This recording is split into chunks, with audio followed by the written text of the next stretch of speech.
오늘 우리에게 주시는 하나님의 말씀 요한복음 15장 13절로 17절 말씀입니다. 신약 173페이지 요한복음 15장 13절로 17절 말씀 제가 읽겠습니다. 사람이 친구를 위하여 자기 목숨을 버리면 이보다 더 큰 사랑이 없나니 너희는 내가 명하는 대로 행하면 곧 나의 친구라.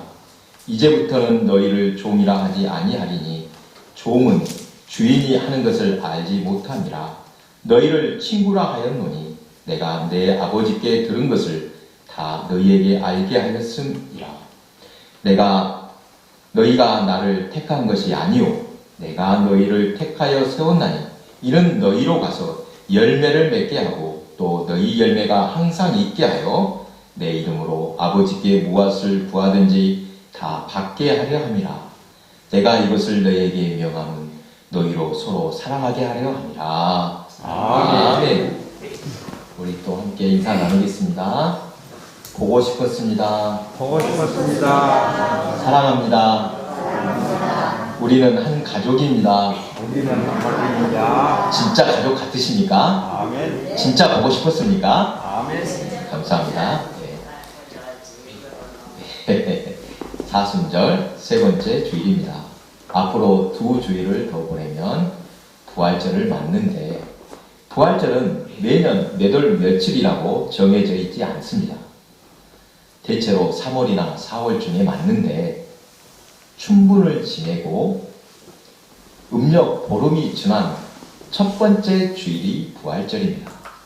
24절기 중 하나인 춘분은 본격적으로 봄이 시작되는 시점이라 할 수 있습니다. 태양이 남반구에서 북반구로 이동하면서 적도와 교차하는 지점으로 태양이 힘을 얻는 때입니다. 태양의 흐름이 계절을 결정한다고 하는데 봄이면 만물이 깨어나 약동하는 것처럼 우리 주 예수님의 부활이 잠자던 우리의 영혼을 깨우고 생기를 불어 넣어주실 것을 기대하며 이 시기에 부활절을 지킨다고 합니다. 오늘 본문은 말씀에서 예수님은 제자들을 향해 이제부터는 너희를 종이라 하지 않고 친구라 하겠다라고 하십니다. 하나님의 아들이요 경배의 대상이신 예수님을 친구라고 부르면 불경스럽다고 못마땅하게 여길지도 모르겠습니다. 예수님이 친구라니. 당시 예수님께서 하나님을 아버지라고 부르신 것을 두고 트집 잡았던 사람들처럼 예수님을 친구로 여기는 것을 못마땅하게 여길 사람들이 있을지 모르겠습니다. 하지만 우리가 예수님을 친구로 여긴 것이 아니라 주님께서 우리를 친구 삼아 주셨다는 사실입니다. 오늘은 친구를 주제로 말씀을 나누겠습니다. 설교를 준비하다가 제가 개인적으로 생각해 보았습니다. 지금 가장 친한 친구는 누구인가? 그리고 내게 진짜 친구는 몇 명이나 있을까? 돌아보았습니다. 여러분, 어느 정도면 진짜 친구라고 할 수 있습니까? 어떤 이는 이렇게 말합니다. 갑자기 몇백만 원이 필요해서 돈을 부어달라고 할 때 아무 조건 없이 빌려줄 정도라야 진짜 친구라고 합니다. 슬픈 일, 곤란한 일을 만났을 때 연락도 없이 갑자기 찾아가 며칠간 당신 집에 머물자라고 할 때 진정으로 받아줄 정도라야 진짜 친구라고 합니다. 함석헌 선생의 그 사람을 가졌는가라는 시에서는 이렇게 말합니다. 말리길 나서는 게 처자를 내에 맡기며 마음 놓고 갈 만한 사람, 그 사람을 그대는 가졌는가? 자신의 가장 소중한 것을 다 맡겨도 한치의 불안이나 의심이 없을 친구가 진짜 친구일 것입니다. 그런데 세상에 가짜가 많듯이 친구조차도 말로만 친구인 이들도 있습니다. 며칠 전 목사님들 몇 분을 만나서 진지한 참 오랜만에 유익한 대화를 나눈 적이 있습니다. 대화 중에 자신이 가장 좋아하는 사람은 어떤 사람인가 각자 이야기해 보자고 했습니다. 5명이었는데 각각 이렇게 답했습니다. 첫 번째는 변함없이 한결같은 사람이 좋다. 두 번째는 정직한 사람, 또 온유한 사람, 겸손한 사람, 마지막으로 저는 따뜻한 사람이 좋다고 답했습니다. 대답을 들어보니 각자 자신의 성향이 잘 드러납니다. 처음에는 신기하다고 여겼는데 돌아서서 생각해보니 당연할 것 같습니다. 사랑이 많은 사람은 사랑 많은 사람을 좋아하고 온유한 사람이니까 온유한 사람을 좋아합니다. 그래서 유유상종이라는 말이 생겼나 봅니다. 여러분, 지금 한번 생각해 보십시오. 어떤 사람이 좋으신지, 지금 내게 가장 소중한 친구가 누구인지 각각 생각해 보시기 바랍니다. 아마 아까 말씀드린 것처럼 자신의 성향과 같은 사람을 좋아하고 있을 것입니다. 본문에서 예수님은 아주 중요한 친구의 의미를 말씀해 주셨습니다. 15절에 너희를 종이라 하지 아니하리니 종은 주인이 하는 것을 알지 못함이라. 너희를 친구라 하였노니 내가 내 아버지께 들은 것을 다 너희에게 알게 하였음이라. 그리고 또 중요한 것이 16절. 너희가 나를 택한 것이 아니오 내가 너희를 택하여 세웠다라고 말씀하십니다. 예수님이 제자들을 향해 너희는 종이 아니라 친구라고 하신 의미는 이처럼 두 가지입니다. 이것을 하나씩 살펴보겠습니다. 왜 친구라고 하셨는가? 첫 번째, 아버지께 들은 것을 다 너희에게 알게 하였습니다. 서로 비밀이 없다는 것입니다. 하나님께서 친구처럼 여기신 믿음의 사람 아브라함을 보십시오. 이사야서 41장 8절에 나의 벗 아브라함의 자손이라고 표현하셨습니다. 아브라함을 벗이라고 하신 이유는 하나님께서 소돔성을 멸하실 때 아브라함에게 하신 말씀 때문입니다. 그때 하나님께서는 당신께서 하실 일을 아브라함에게 숨기지 않겠다고 말씀하셨습니다. 이처럼 예수님께서는 제자들에게 모든 것을 다 말씀해 주셨습니다. 인류를 구원하실 하나님의 계획을 제자들에게 알려주신 것입니다. 알아야 할 것, 알려주고 싶은 것, 즉 좋은 것을 다 주고 싶은 마음입니다. 그리고 예수님은 새 계명을 주셨습니다. 앞에 12절입니다. 내 계명은 곧 내가 너희를 사랑한 것 같이 너희도 서로 사랑하라 하는 이것이니라. 본문 요한복음 15장은 포도나무와 가지의 비유로 유명합니다. 나는 포도나무요 너희는 가지라. 그가 내 안에 내가 그 안에 거하면 사람이 열매를 많이 맺나니 나를 떠나서는 너희가 아무것도 할 수 없습니다. 우리는 영의 사람들임을 믿으시기 바랍니다. 육이 아니라 영으로 하나님과 연결되어 있습니다. 모든 만물이 하나님의 창조물이요 하나님 안에 있음을 기억하시기 바랍니다. 어떤 것도 하나님 손에서 벗어난 것은 없습니다. 모든 것을 직접 만드시고 지금도 다스리시며 또한 그것들 모두 하나로 연결되어 있다는 사실입니다. 여러분, 하나님과 우리는 연결되어 있음을 믿으시기 바랍니다. 여러분과 저는 하나님 안에 있는 성도입니다.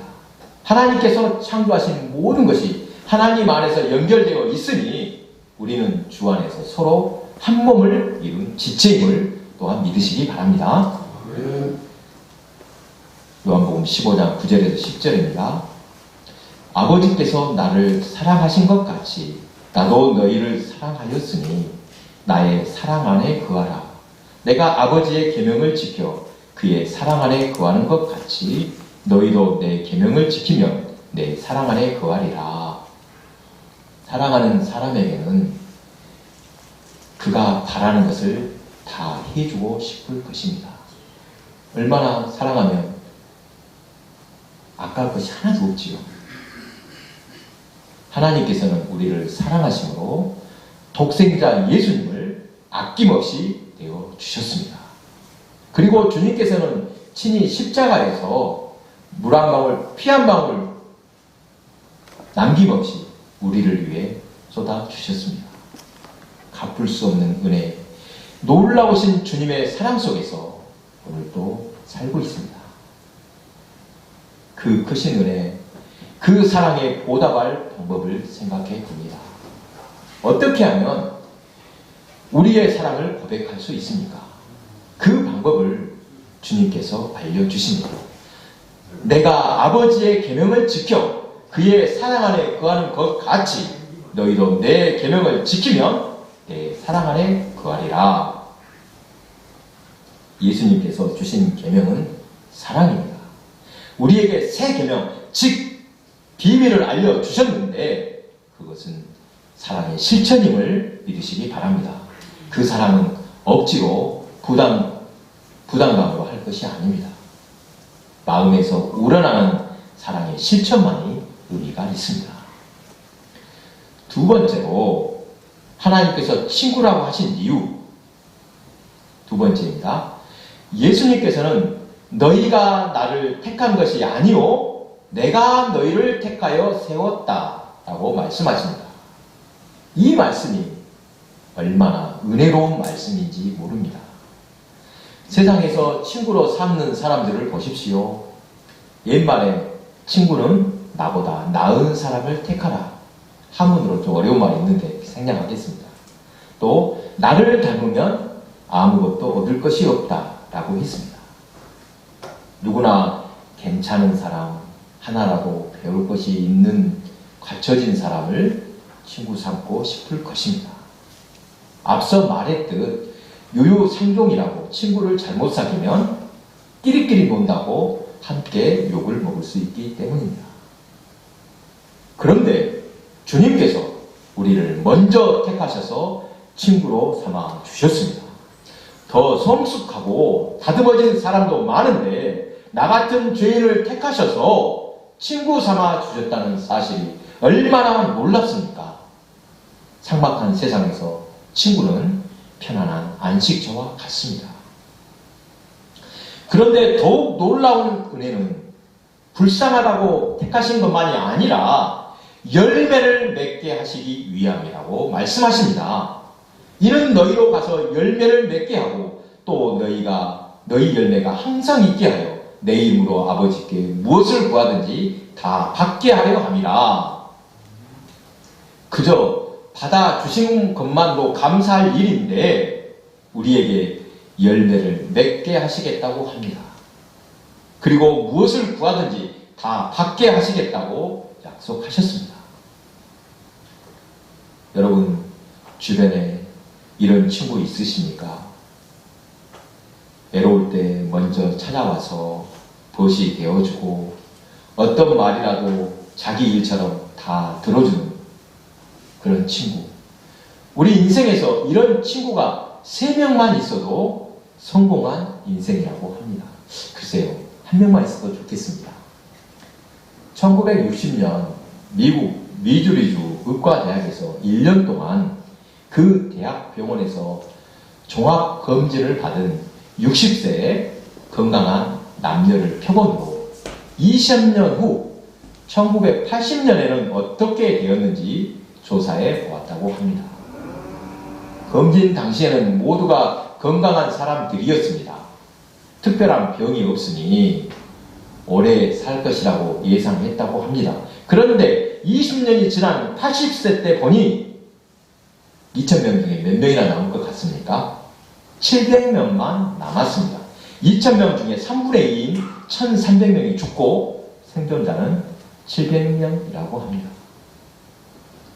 당시에는 모두 건강한 사람이었는데 어떤 사람이 먼저 죽고 어떤 사람이 생존했을까 조사해 보니 친구의 유무, 좋은 친구가 있냐 없냐에 따라서 달라졌다고 합니다.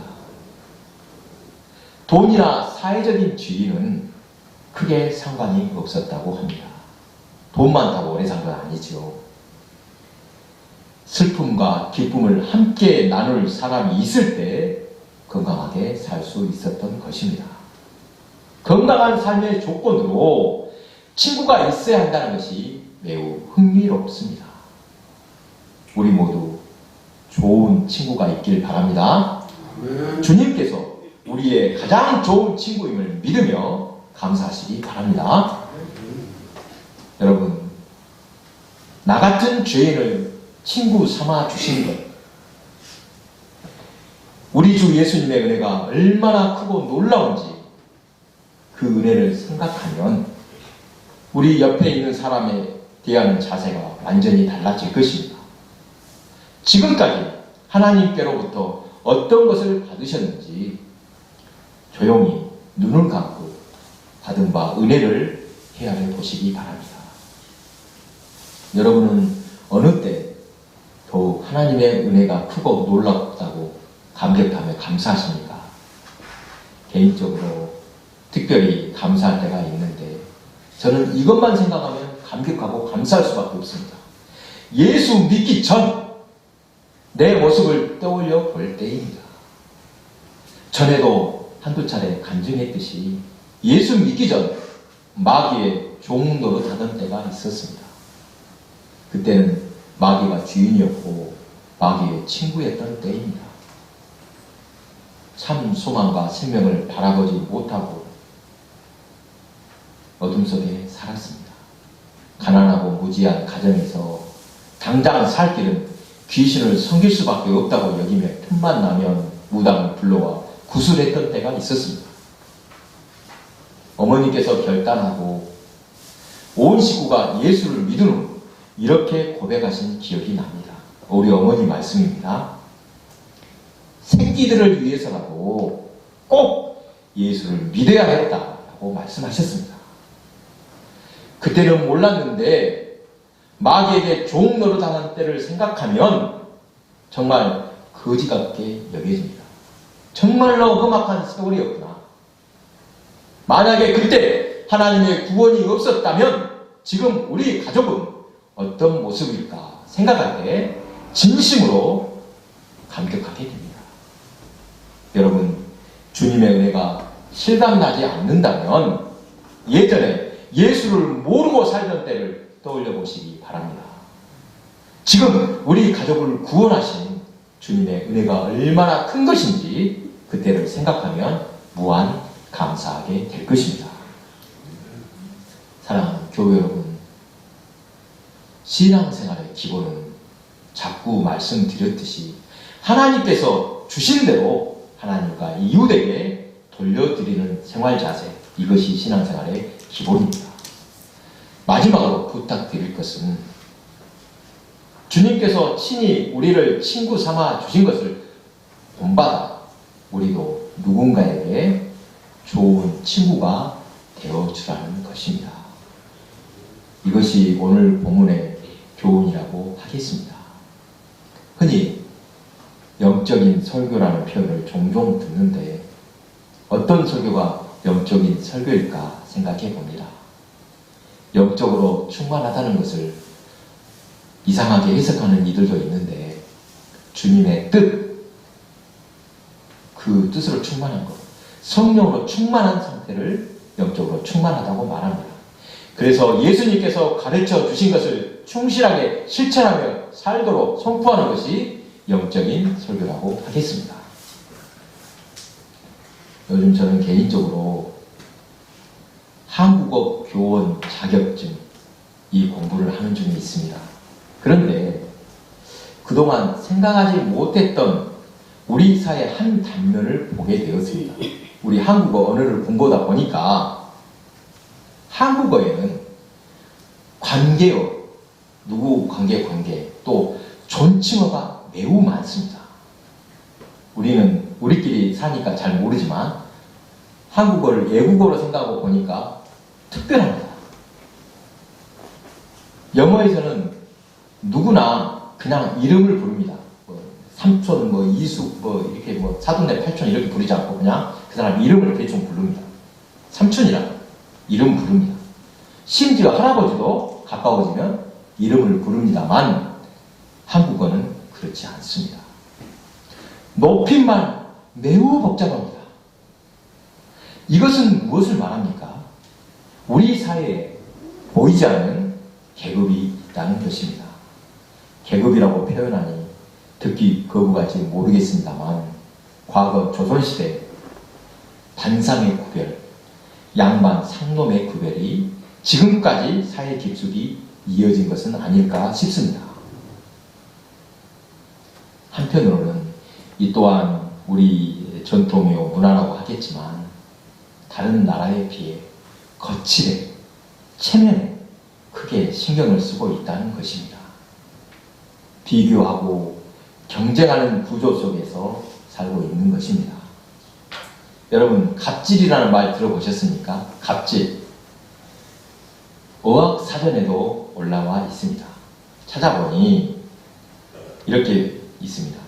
상대적으로 우위에 있는 자가 상대방에게 오만무례하게 행동하거나 이래라 저래라 하며 제멋대로 구는 짓이라고 설명합니다. 우리 사회 병폐 중 하나가 이 갑질이라고 할 수 있습니다.